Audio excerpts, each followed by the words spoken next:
Welcome back to another tutorial. My name is ARTFX and today I want to show you how to make funky sounding music. A little bit sounding something like this.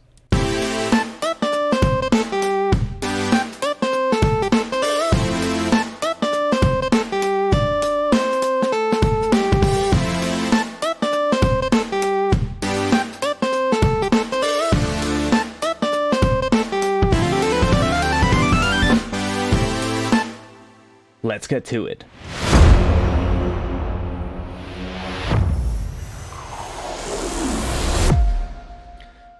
So I've got a piano open right here. This is the Maverick piano from Native Instruments Contact. I've got a MIDI clip here as well with a bunch of notes in the key of A. These are all placed on a 1/8 note pattern and we are at a tempo of 100 beats per minute. So today I want to show you how to make a funky sounding track, or how to make something sounding funky. I am by no means an expert on this, but I do know a little bit about it. And let's get into the first section of this video, which is called Rhythm.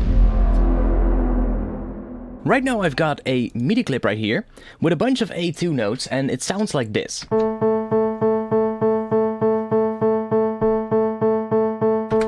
So these are just straight 1/8 notes, and this is really not that interesting. So the thing is, if we would turn this into 1/16 notes instead, what you would normally do is you would do this, right?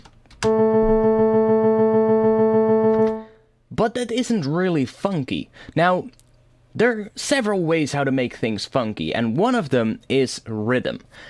When I'm talking about rhythm, the first thing you should always think about is, what do I want to make? What kind of funky track do I want to make? Because you can make funky style tracks on both a straight rhythm and on a swing rhythm. It kind of depends what kind of style you're going for.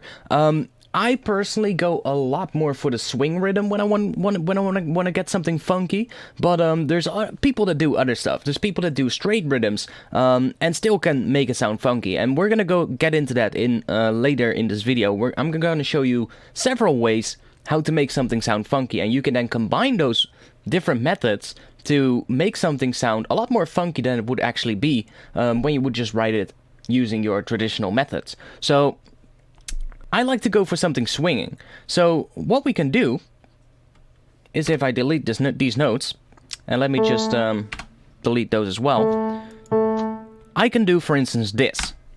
Let's move those one little step to the right, and now do this. So now we get something that is much more like a jazz and a blues style swing rhythm.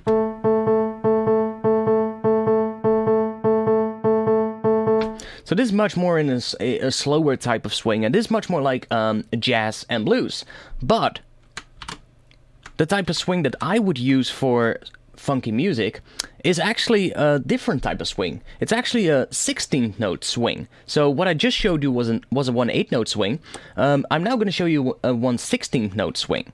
So I'm going to take these notes, I'm going to create a 1/16 note pattern, and now I'm going to take these notes that I've just copied over. I'm just going to make these a little bit shorter, like that. So they start a little bit late right now. And now if I select this all and duplicate that, we get this.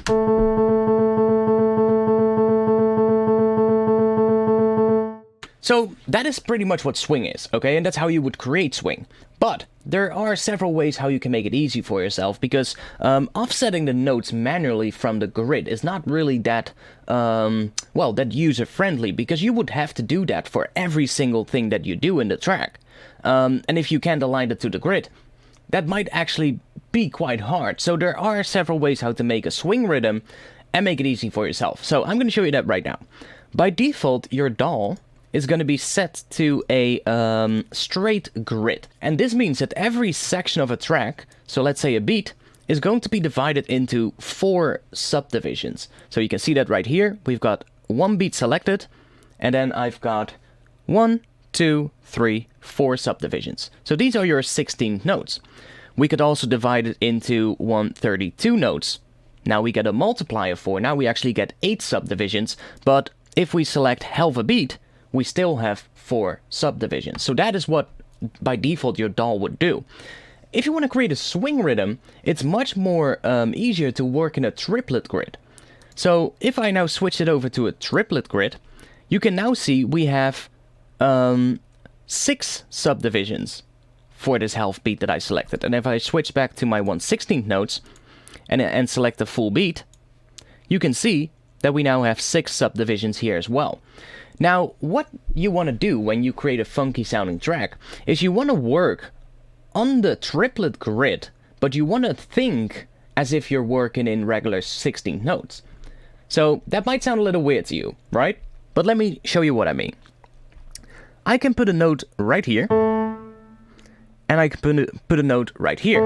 So now we have just created a 1/8 note rhythm. No swing at all, still 1/8 notes. Now, if I would add another note in between here, on a straight grid, it would be somewhere around here. But if I now select this, then you can see that this note is not aligned to a grid line. It's actually right in between these two. So what you want to do when you want to create a swing rhythm is you want to think as if you're still working in 16ths. So like this, but now you want to take all of those, so not the ones that fall on the 1 and on the half beat, but only the ones that fall right in between. And you want to take these and you want to offset them to the grid line to the right of them. So now you can see what I'm doing here. I can make these a little bit shorter so that we get a little bit of a gap in between the notes. And now you can see what I'm doing. So now we get... And that sounds very swinging, right?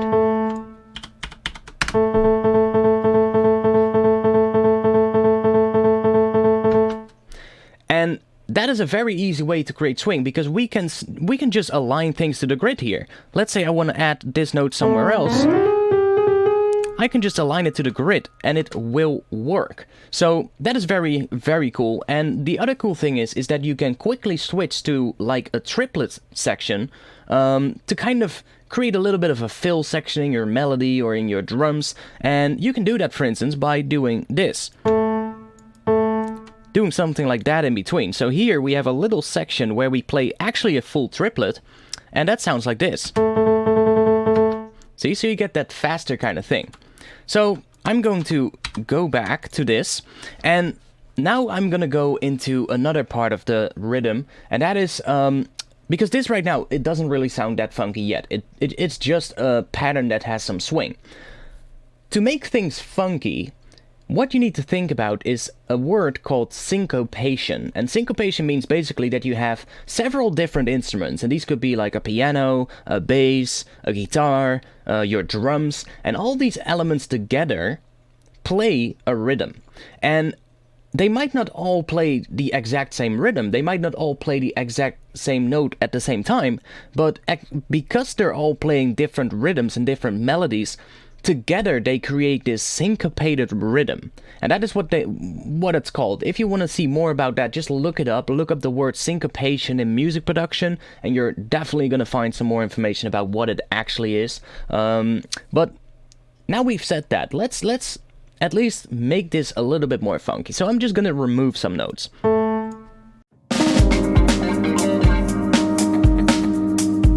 Let's see what this sounds like right now.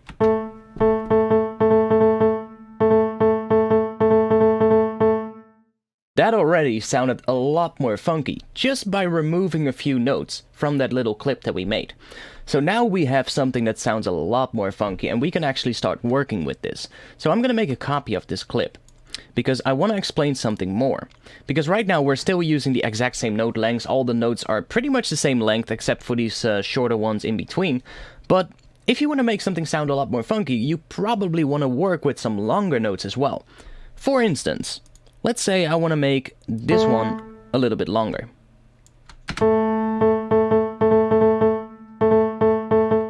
And maybe I want to do the same thing here.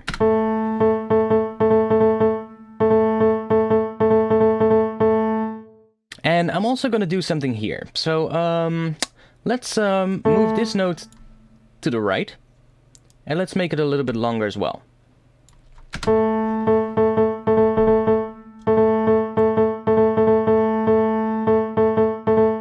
Okay, So now we have something that sounds a lot more funky, and it's time to go into the next section of this video. I want to explain scales. So here I have a blank MIDI clip, and I'm going to show you a little bit about scales. So the scale that I normally write in if I write funky music is the regular minor scale, but there are a few things that you could do. Now, the regular minor scale, I'm just going to demonstrate as an A minor. That's the easiest way for us to do it in this video, only using the white keys. So let me turn that preview off. So let me quickly create the A minor scale for you. And I'm gonna create the same scale going down as well. So now this is the regular A natural minor scale.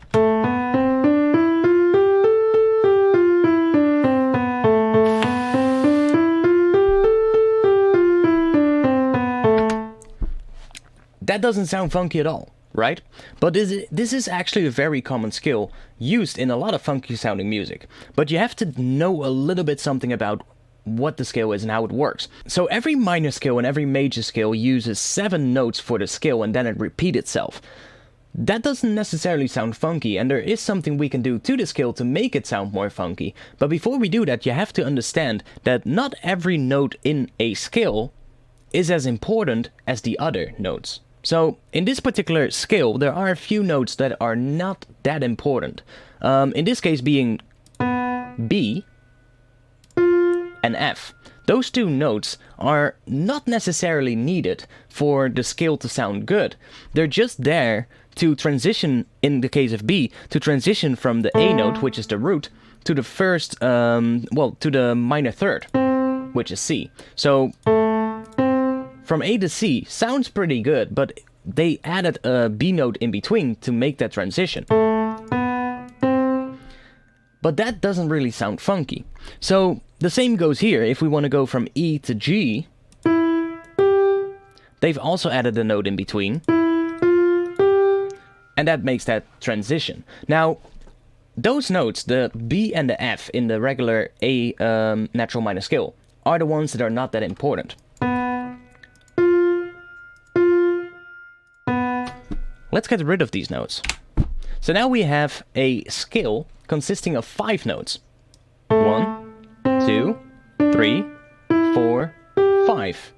And then we get the octave. Now if you listened, that might have already sounded a bit more funky. If we do this, now I've simplified the scale, and now we actually have the A minor pentatonic scale.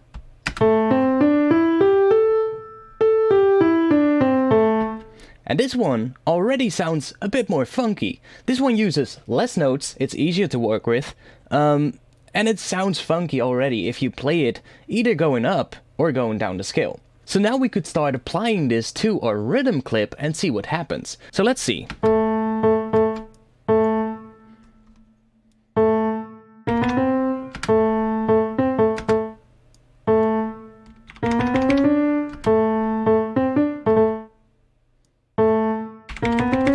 I'm just going to move these notes around according to the notes that we've done here. So we can use E, G as well. So for instance, I could go up to maybe an E here. And let's go back down to C. Okay, that's something. So now we have this. Let's see what this sounds like.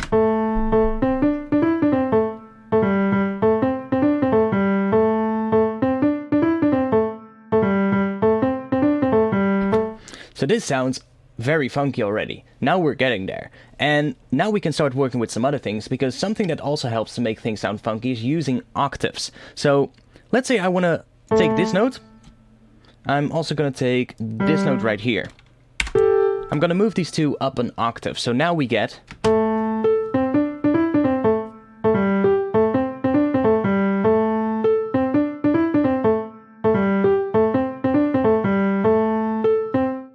So now it's time to go into the next section of this video, which is the chords.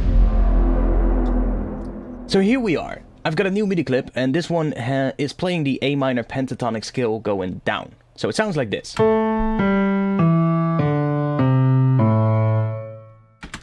Now let's make pretty much all the default chords for these notes. Now, what I want you to do is, we've used the pentatonic scale for finding the root notes of the chords, so that helps, because writing your melody of the track, and like, let's say your bass line, your melody, but also the lower notes of the chords, if you write those in the pentatonic scale, it'll already sound a little bit more funky, but then when you're gonna turn these notes into chords, you don't really want to keep sticking to that pentatonic scale, because in the pentatonic minor scale, there's actually only 2 regular triad chords that you can make.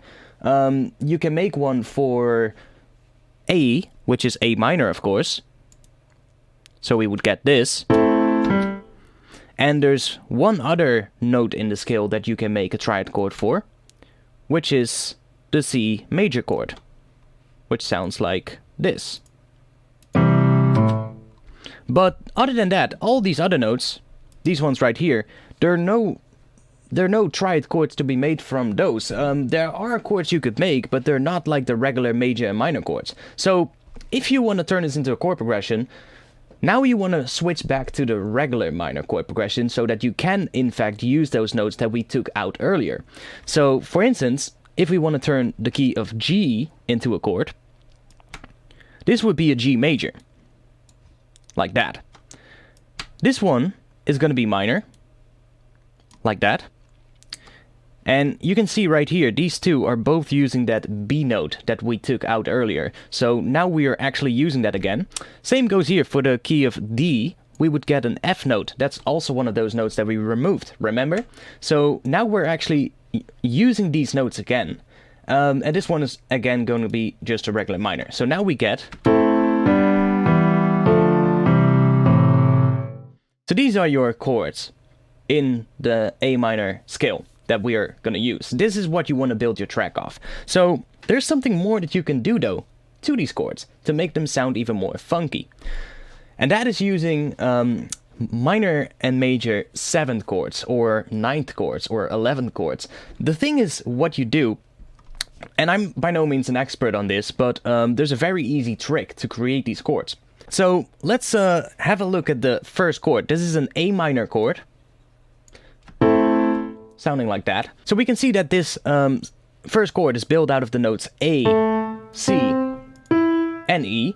And we can see that the structure of the chord from the root note is going to be 3 semitones up and then 4 semitones up.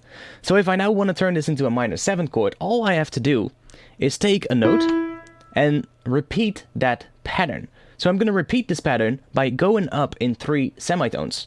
1, 2, 3. You can see we end up on the note of G, which is in fact part of the A minor scale, and now we get that chord. And that sounds super jazzy suddenly. And we can repeat this. So we can repeat the pattern. For instance, the next step would be 4 semitones up. 1, 2, 3, 4.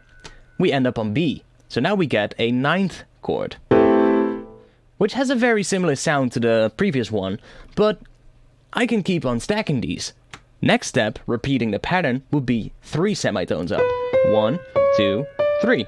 We end up on D. And that's how you keep stacking these. So now we get something special. The next step would be 4 semitones up, but now we end up on F sharp. So this one doesn't work anymore. So now you would get either an F or a G. One of the two, but it's very unlikely that you're gonna stack these many notes. So let's just stick to the 7th chords. So now we get that. We can do this for a major chord as well. In a major chord, we get the root, then we get 4 semitones up to that B note, and then we go 3 semitones up to the D note. So this is the opposite of the minor chord. And now if I want to do this, remember, we first do 4 steps up, 4 half steps. So from this top note, 4 half steps up, 1, 2, 3, 4. We end up on F sharp. Interesting. So this one doesn't work. And here we would want to do something like this.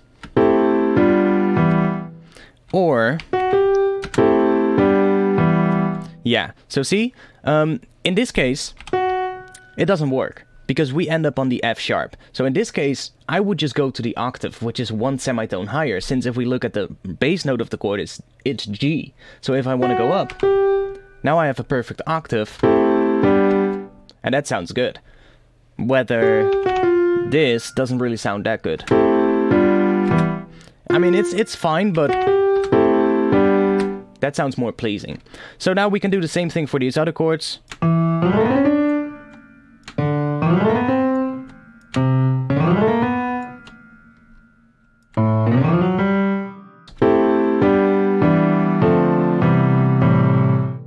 So the first thing I'm gonna do now, we now have all the 7 chords and we have one chord which is a regular triad with an octave on top. I'm gonna create the bass notes for the chords. So the first thing I'm gonna do, select all the bottom notes of the chords. Like so. And I'm gonna move these down a full octave. So now they're gonna be like that. And that means we now have the bass notes of the chords. We might need those later on when we're gonna convert this into a track. Now it sounds like this. And you might think, okay, that sounds good, but there are several tricks that we can do to make stuff sound even more interesting. And that is using inversions of chords. So really simple how it works. You can learn like what the actual inversions are and how you write them down. I don't know that, I just know how to invert a chord.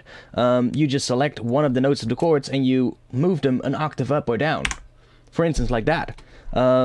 Let's take these, move them up. And let's take these notes, move them up as well. So now we get this.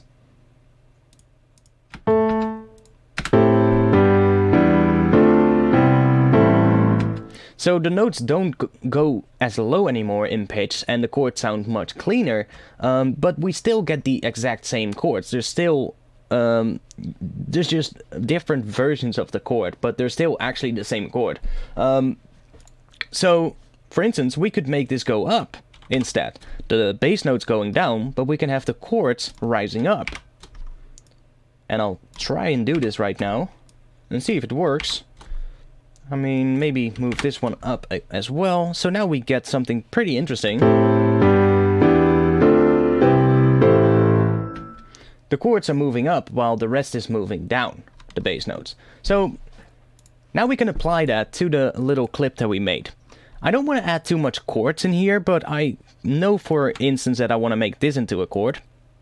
So I'm just going to create that minor 7th chord here. And I might want to turn something into a chord here as well. So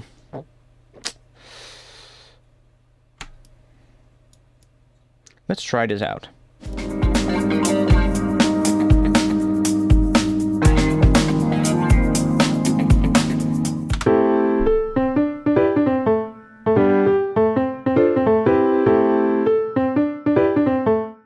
So it's not there yet. I'm gonna work a bit on this right now because I feel like it's a little bit too much all over the place. So I'm gonna rework this and then I'll show you what I did.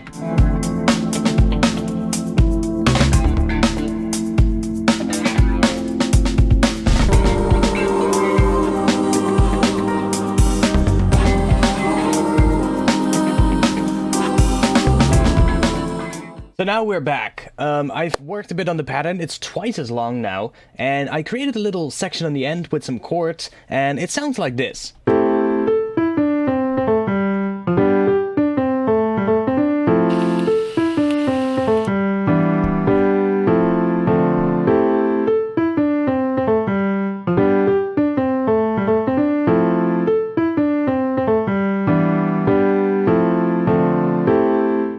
So, I think this sounds quite interesting. There's one chord in here that is actually different from what I told you before. I told you about working in the minor pentatonic scale to make things sound funky. That is by no means a rule that you should always obey. That's just a guideline. But you can go away from that. For instance, what I'm doing here, I've added a chord on the key of F, and that is one of those notes, if we remember, one of those notes that is not as important, but you can still utilize it and make it sound funky, because it's not that when you use that note that it doesn't sound funky anymore. Removing that note, however, is a way to make things sound funky, but it's it can still sound funky if we use it, and I've done that right here. So this chord is actually not part of the minor pentatonic scale, but it kind of still works. So I now have this, and I think this sounds pretty cool. I might want to try this out.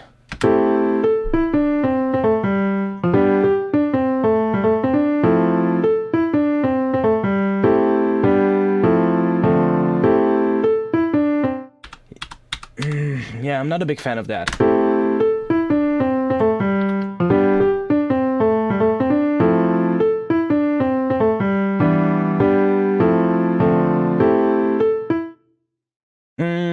I'm not a big fan of this second chord. I can try moving it down.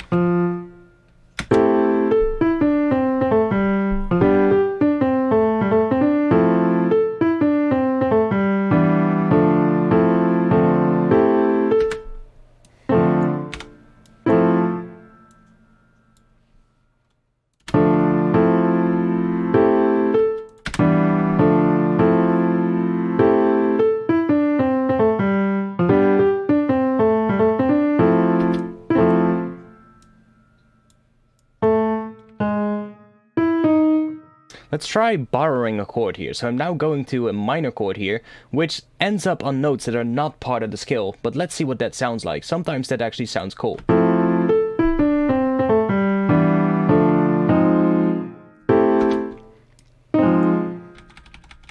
It could sound cool in this particular instance.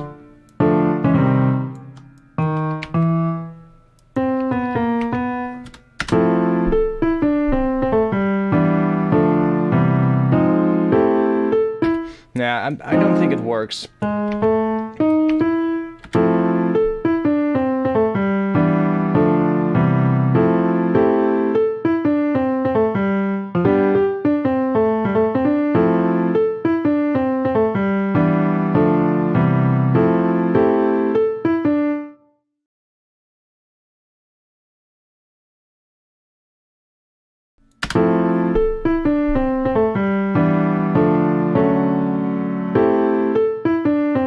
So there we have something that works. Now we're still using a borrowed chord, which is this chord right here. It's a D sharp. It's a D major 7th, which is not part of the A minor scale, but it kind of sounds cool. And it kind of has a jazzy vibe, so I think I could make this work. So now we have this. It sounds pretty much good. You're ready to work with it. We've talked about the rhythm. We've talked about the scales. And the melodies, of course, and we've talked about the chords. So now you can apply this, and you can take these notes that you have right here, and you can apply them to different instruments. So let's say I want to, these chords, I want to have a synth playing those chords. But then, for instance, I'm going to have another synth playing these notes. So that way we can use several different instruments that together are going to play this rhythm. And that is going to make it a lot more interesting, and that is also what is going to create that syncopation. So I'm going to work a bit more on this, and I'll show you what I've done in just a little bit.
are, I worked a bit on this. I now have 3 layers. I've got a chord synth, I've got a lead synth, and then I've got some drums. So remember, this was the thing that we had.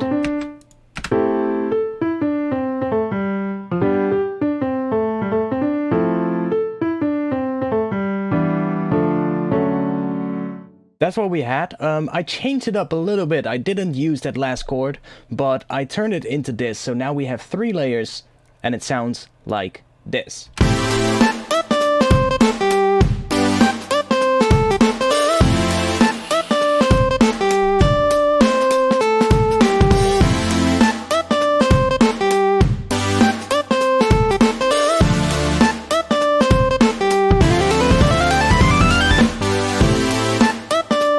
So that's what I have right now. So we have 1 synth chord. This is just a supersaw.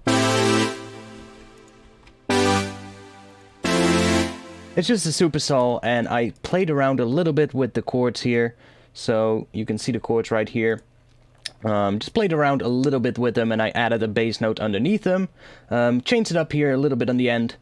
Just played around with the notes of the scale to get those chords. Then I made the lead melody.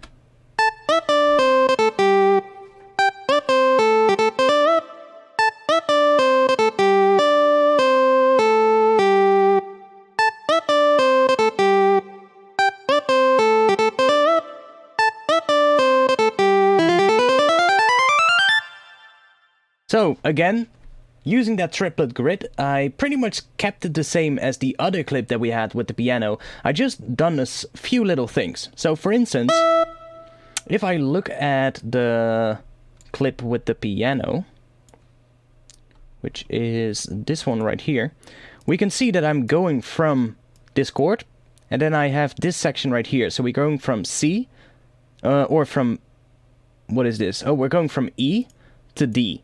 I wanted to do something here, so instead of going from E to D, I turned that note down to a D as well. So now we have that first section, we go from A here, and then we go D, D.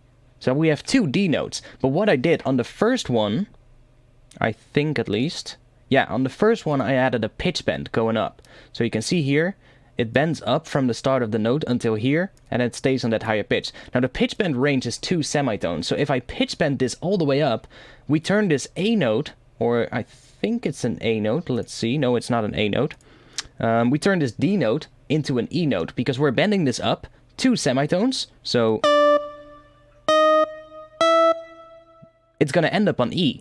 So it's doing the same thing as what I had previously, except that instead of doing it with the notes itself, I'm now using the pitch bends to create that similar vibe, and that's how we get those really interesting little bends at the start of of certain notes. Yeah, like you can see them right here.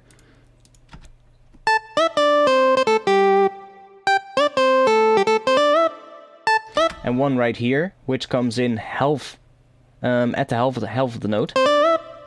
Which just creates that interesting kind of thing. And that really helps to make things sound funky, is adding pitch bends.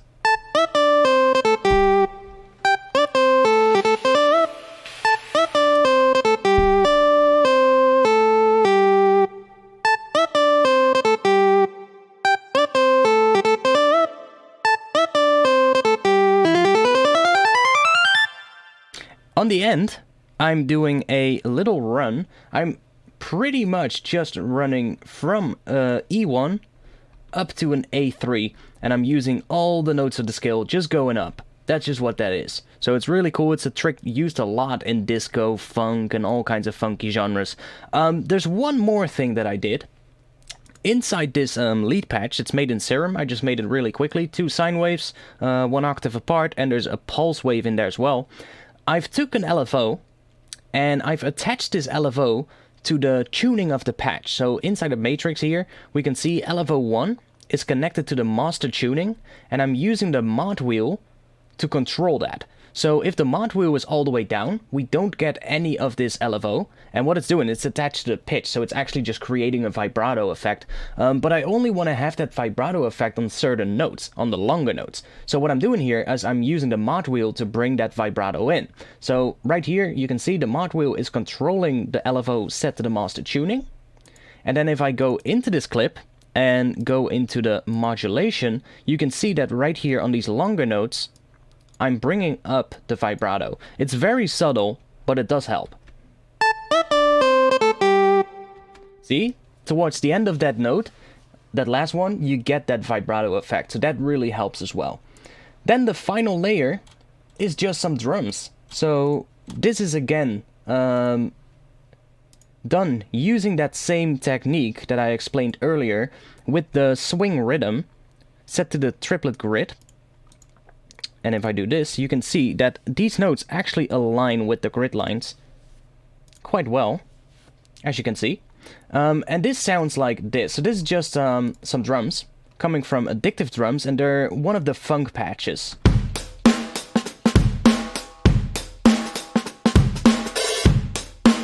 So that's what I'm doing there. Pretty much that's all it is. So with that, we've turned this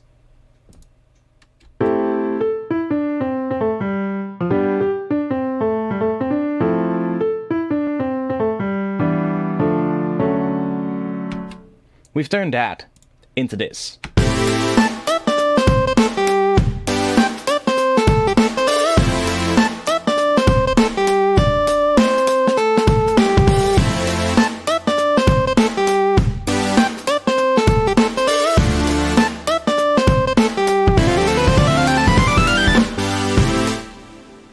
There you have it. So, I hope you learned something today. If you did, then it would mean a lot if you can subscribe to this channel and leave a comment below what you want me to do next. I take requests and I note them down in a list, so when I have no idea for a tutorial to make, I just go to that list and I pick some from it. So if you have any requests, let me know in the comments below, and just let me know what you thought of this video in general.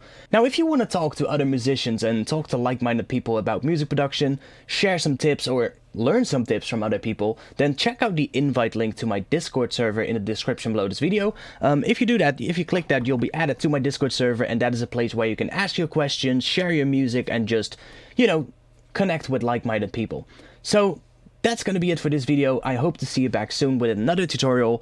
Upcoming Friday, I will be doing another live stream, so if you have some time to tune in on Friday, 8 PM Central European time, then come around here and join the live stream. So that was it for this video, and I hope to see you back soon.